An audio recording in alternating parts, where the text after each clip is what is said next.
I first traveled to Nepal in the summer of 2014 to teach basic public health workshops to women and girls in forced prostitution.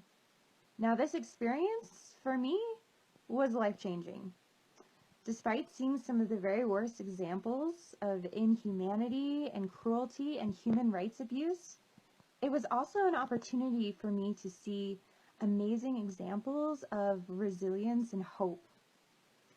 Now, while most of these issues seem very, very far away to us in the West, we suddenly began hearing about Nepal when a 7.9 earthquake struck just outside of Kathmandu.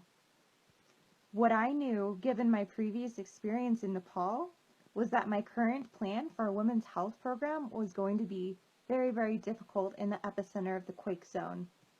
But what I didn't know was that so many of these girls that I myself had called victims and that society had written off as collateral damage were some of the best examples of what disaster relief is supposed to look like.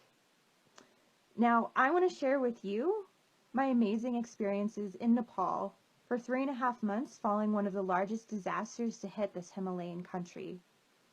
I want to talk to you not just about the devastation and the death and sadness and loss that occurred, but also what has been gained and what is still possible.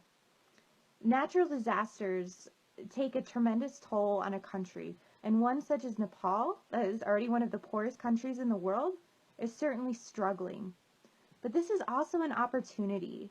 Disaster is not just a tragedy, but also an opportunity to rebuild and to build better.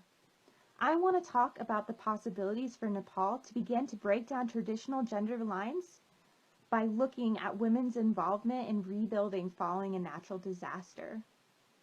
Besides current research, I have a story of my own to tell. I was able to personally engage with many of the relief efforts that occurred across Nepal, all of which I engaged with were led by women and girls. Many of these women and girls were what you would consider stereotypical victims. They were poor, they had been exploited, and they were personally affected by the earthquakes, yet they took this opportunity as a chance to rise and contribute. My story is all of our stories, and I want to share with you what is possible when we allow those who are most silent and most vulnerable to fully participate.